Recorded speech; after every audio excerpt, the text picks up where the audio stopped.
Warrior monks, secret treasures, a curse that doomed kings. This is the story of the Knights Templar.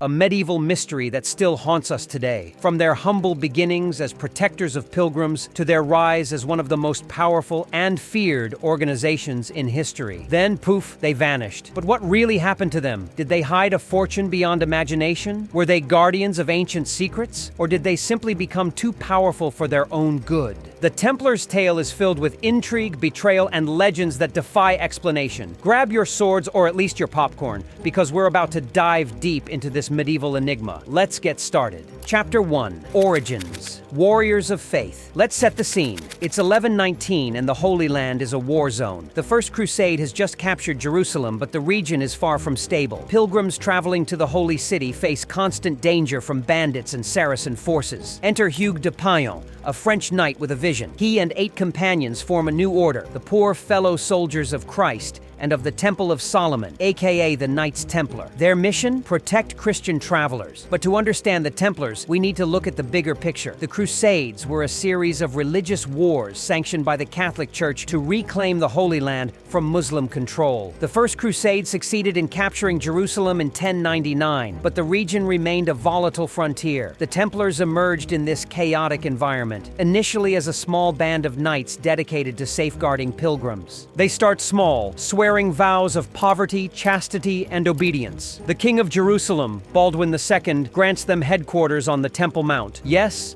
that Temple of Solomon connection. Soon, the church blesses them, and they're off. They were officially recognized in 1129 at the Council of Troyes. This formal recognition by the church marked the start of their rapid rise, as it gave them legitimacy and access to resources and support from across Christendom. Picture this: knights in white cloaks with red crosses riding into battle. By the 1130s, they're a sensation. Nobles are donating land, cash, and their sons to join. From a ragtag crew to a medieval powerhouse in just a few decades. But how'd they get so big, so fast? Chapter 2. Rise to Power. The Templars weren't just warriors, they were innovators. By the 12th century, they're running a vast network across Europe and the Middle East. Castles, churches, farms, they own it all. They're like the special forces of the Crusades, fighting in pivotal battles like the Battle of Hattin in 1887, even when the odds are grim. But here's the game changer. They pioneered practices that laid the groundwork for later banking practices. Pilgrims can deposit money at a Templar house in France, get a letter of credit, and cash it out in Jerusalem. No lugging gold across bandit country. Kings and nobles start trusting them with their fortunes, and the Templars get rich, crazy rich, despite that poor name. Their rise wasn't just about wealth and military prowess, though. The political climate of medieval Europe played a huge role. The Crusades were expensive, and European monarchs were constantly in need of funds. The Templars, with their vast resources and international reach, became indispensable. They also had a unique relationship with the Church, answering directly to the Pope, which gave them unparalleled autonomy. They weren't the only military order, though. The Knights Hospitaller, founded around the same time, also played a key role in the Crusades. While the Templars focused on protecting pilgrims and fighting, the Hospitallers initially emphasized caring for the sick and poor. Over time, the two orders became rivals, competing for influence, wealth, and power. This rivalry would shape the dynamics of the Crusades and the fate of the Holy Land. Chapter 3.